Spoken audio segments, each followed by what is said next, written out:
小呆叙述说，我原本以为对于逆呛论坛来说，我永远都会是一个单纯的观众，没有想到有这么一天能成为故事的主角。Hello， 大家好，今天我们要讲一个发生在日本民间的怪异恐怖的都市传说——小鸟箱。如果以前你完全没有听过这个故事的话，这个名字听起来还觉得怪可爱的，是不是？但是实际上这个故事和可爱一点都不沾边。大家好，我是李洛克，这里是小李碎碎念。本期内容包含恐怖元素和一些容易引起不适的描述，敏感体质深入。事情呢，还是要从逆呛论坛上的一个帖子说起。故事的叙述者是一位日本逆呛论坛上的常客，女性，30岁左右。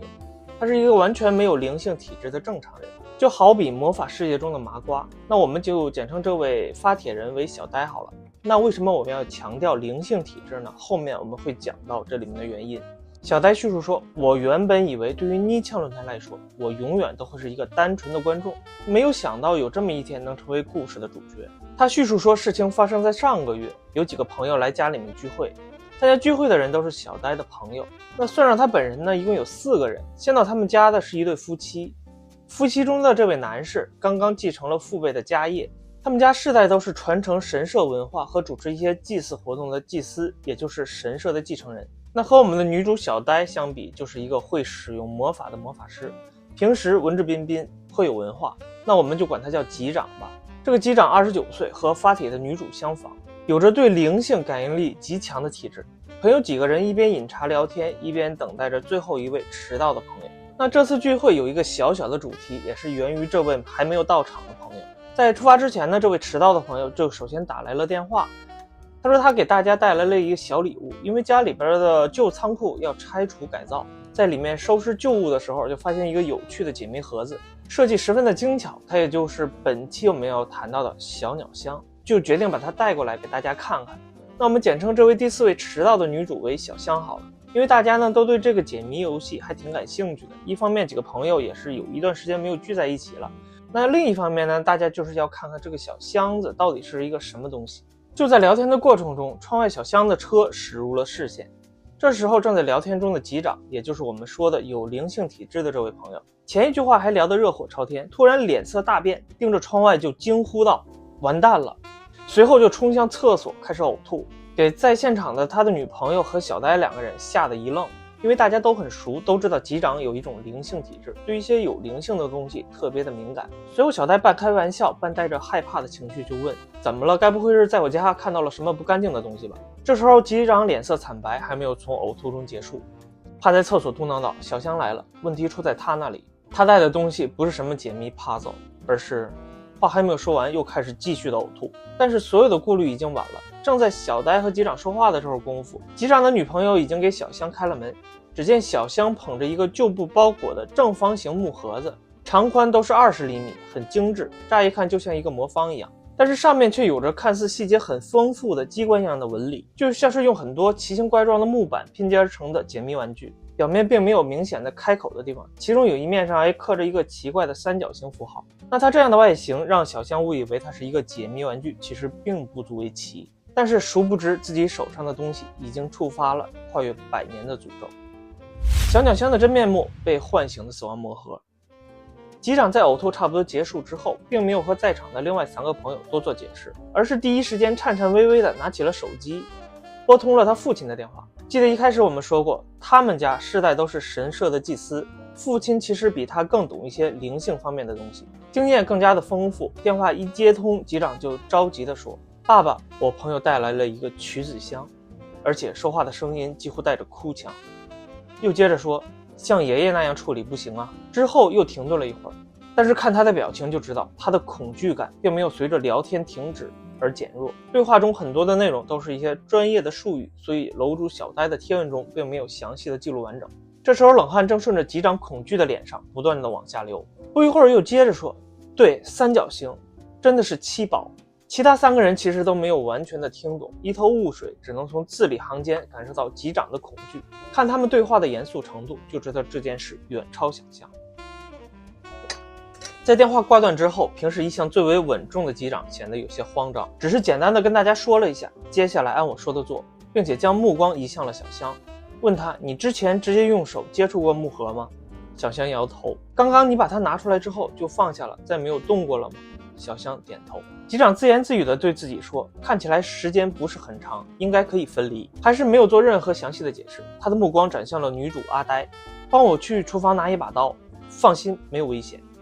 小呆迅速地按照吩咐照办了。机长呢也是马上开始了行动，似乎是按照电话里面父亲的吩咐进行的操作。他接过刀之后思考了片刻，好像是在和自己下定某种决心，然后让小呆掐住自己的大腿内侧，似乎这样可以抵消一些疼痛。同时迅速的拿菜刀在自己的手上划出了一道口子，把目光移回到了小香，说，别管多么难以理解，别多问，含住我的手指，把血咽下去。小香吓得马上照做了，虽然血液进入嘴里的味道很难以形容，但他还是艰难地咽了下去。机长的另一只手握住了小香带来的这个不祥之物，让女朋友用自己的手机再次拨打了父亲的电话。电话里，机长和父亲两个人并没有开始交谈，而是开始各自低声读着一种日本传统仪式中的咒文，俗称浪曲。在咒文开始读出来的一瞬间，小香完全没有预警的突然开始呕吐，差一点就吐在了机长的身上，而吐出来的东西呢，都是一些黑色或暗红色的液体。最后这个奇怪的诵经仪式是随着机长的情绪接近崩溃才结束的。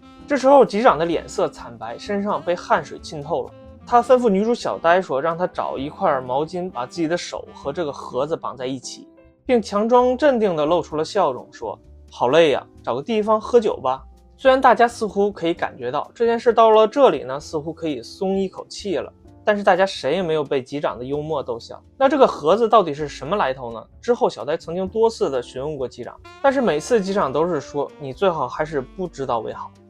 只透露给他一点点内容，说箱子已经让爷爷拿去处理了，我们都不会受到他的影响。箱子里面的东西其实是人们的怨念，里面装着很多人的食指和期待，并且说了，这种东西绝对不能轻视，人的怨念是很可怕的。那随着贴主小呆的思路，接下来呢，我们就介绍一下这个神秘的小盒子。它是日本古时候的一种诅咒仪式的核心物品，可以说是非常的邪恶。听说在那个年代就把它的用法说出来，就能给对方造成很大的威慑作用。那这个小鸟香呢，原名叫做曲子香，因为当时对它了解的日本人也不是很多，而且曲子的发音和日语中小鸟的发音很接近，所以后来常被人们称作为小鸟香。那名字的由来也是因为它诅咒的目标是对方家庭里的女人和小孩，曲子有消灭烟火、取其根基的意思。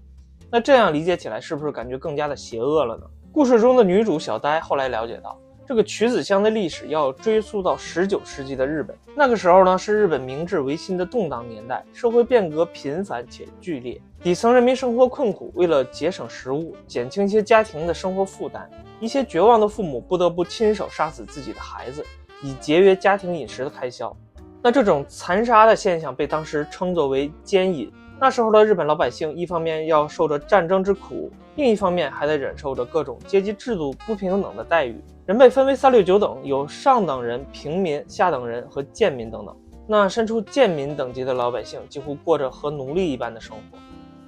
在1860年左右的时候呢，一个饱受歧视和迫害的贱民村庄里面来了一个参加过隐岐之乱的男子。那说一下，隐岐之乱就是一个小岛上平息叛乱的行动。他来到这个村庄的目的是为了要躲避战乱，但是他的身份却不是贱民，因为怕被村民仇视而不收留他。他为了自己能够获得村民的庇护，就提出了自己能够给这个村子提供一件武器，作为接受庇护的交换条件。那这件武器当然是带引号的，就是我们本期影片中提到的小鸟香，也叫做曲子香。那这个想接受庇护的男子，我们就管他叫老毕好了。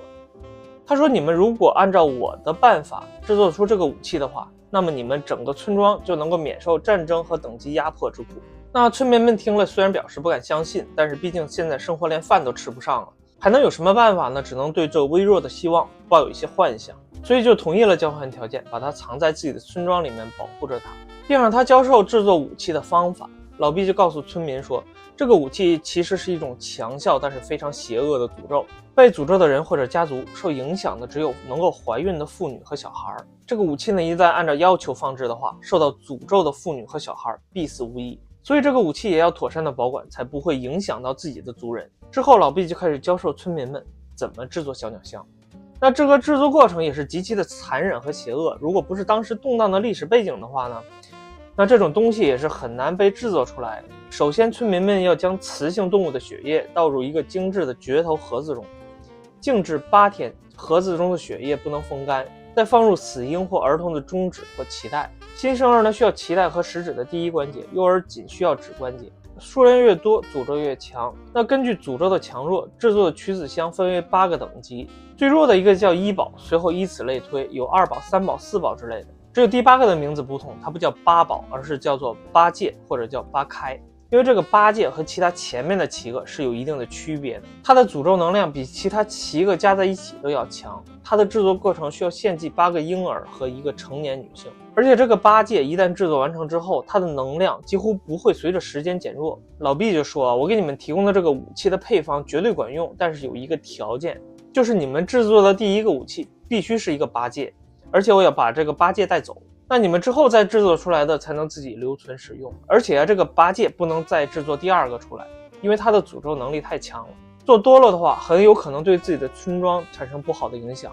除了这个8戒以外，其他的你们怎么做都可以。按照约定，第一个8戒被制作出来了，村民们带着疑问又找到了老毕，说你除非向我们展示一下这个盒子的威力，不然我们不会轻易把它送给你的。老毕就说那好啊，那你们现在就找一对母女来，我来给你们演示它的威力。那这个时候村民们面面相觑，大家都意识到一点，如果这个盒子真的管用的话，那找来的这一对母女2个人必死，谁也不愿意拿身边的人来做实验，所以村民们并没有找到实验的对象测试这个8戒的威力。那之后呢，村民们又制作出来了第2个小鸟箱，也就是7宝，威力仅次于8戒。为了测试这个7宝的威力啊，村民们就把这个7宝伪装成了一个礼物，就派人送到了打压和歧视这个村镇的上等人的府邸。那仅仅过了2周之后，这个上等人村长家的一名妇女和村子里面的15名孩子就吐血而亡。那在此之后的漫长13年中，小鸟箱被这个村镇不断的制作和使用，数量达到了16个之多，也对周围欺压自己的势力起到了强力的震慑作用。那为什么这个小鸟箱要做这么多呢？那是因为除了这个8戒之外啊，这个小鸟箱的威力会随着时间的推移慢慢的变弱。那村镇时刻都要保证自己对外界的震慑力，随时都能拿出来一个强大的诅咒武器啊，这就像三体中的执剑人的感觉一样，这样才能长久的保证村子的太平稳定。那后来随着战乱的平息，小鸟箱的作用也不会像战争年代那么重要了，渐渐的被人们忽视。就有一个小孩无意间发现了这个小木盒子，就把它带走了，导致了自己和家中的其他妇女儿童无一幸免，惨遭厄运。那也是诅咒第一次反噬到了自己的村庄，村民们这才意识到这个诅咒武器其实是一把双刃剑，便想起了当时老毕给村民们留下的一句话啊。那这里说一下，老毕在得到那个8戒之后不久就从这个村子里面逃跑了。他当时就说呢，箱子一旦被制作完成，诅咒不可能被直接的摧毁，如果想处理掉它的话，只能等待箱子的威力随着时间慢慢的变弱之后，再把它交给神社处理。当时呢，村民们就把这个小鸟箱送到了神社。神社的祭司看到这个箱子就直接说，这个东西诅咒太强了，我们收不下。但是有一个办法，就是让拥有小鸟箱的几个家族轮流的保管，等到多年之后，箱子的诅咒慢慢减弱，神社才能净化处理。那在过去的10多年时间变迁里面，原本身为贱民的村庄，因为有了威力强大的武器小鸟箱保护自己的族人，渐渐的呢也发展成了实力强大的几大家族。而上面我们提到把盒子当成解谜玩具的这个小箱，就是保管这个小鸟箱的一个家族的后裔。他们的家族世代和神社祭司的家族签署了一项保密的协议。祭司家族呢，也就是上面我们提到的级长的家族。保密协议的内容就是在小鸟箱的诅咒减弱之前呢，箱子由几大家族轮流保管，每隔1代人呢就轮换一次，而哪个家族保管着哪一个箱子，只有神社的祭司知道，也就是家族之间并不知道自己保管的小鸟箱是几宝，诅咒有多强他是不知道的，他们只能知道自己的家族负责监视的小鸟箱的下落，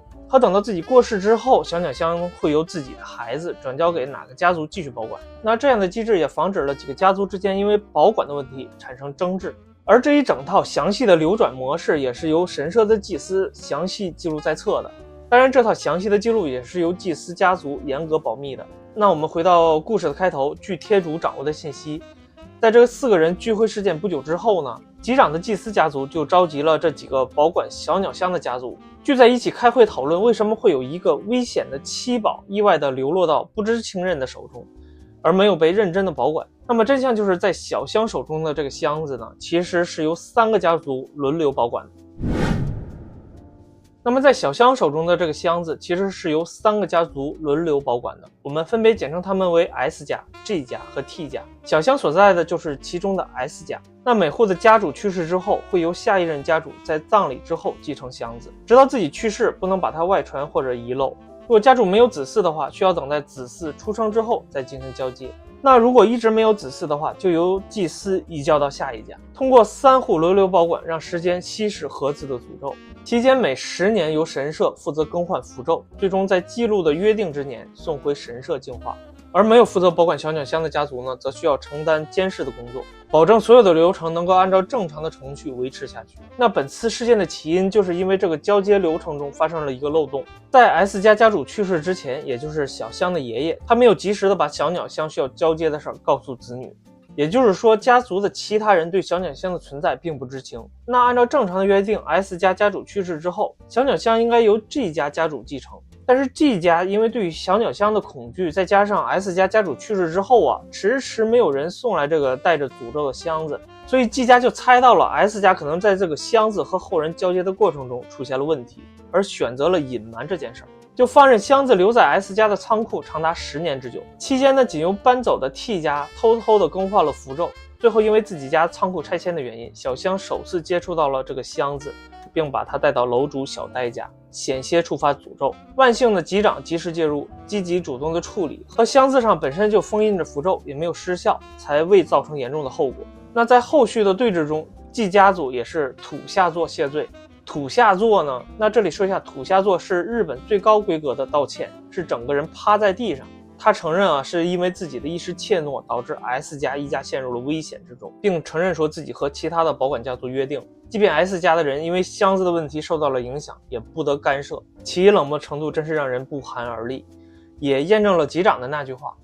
这种东西绝对不能轻视，人的怨念是很可怕的。那在这次会谈之后，神社会继续分配3个家族可靠的家主轮流保管这个七宝，而且会受到更加严密的监视。那大家知道这个七宝从制作完成开始需要多少年的时间才能被净化，最终送回到神社保管吗？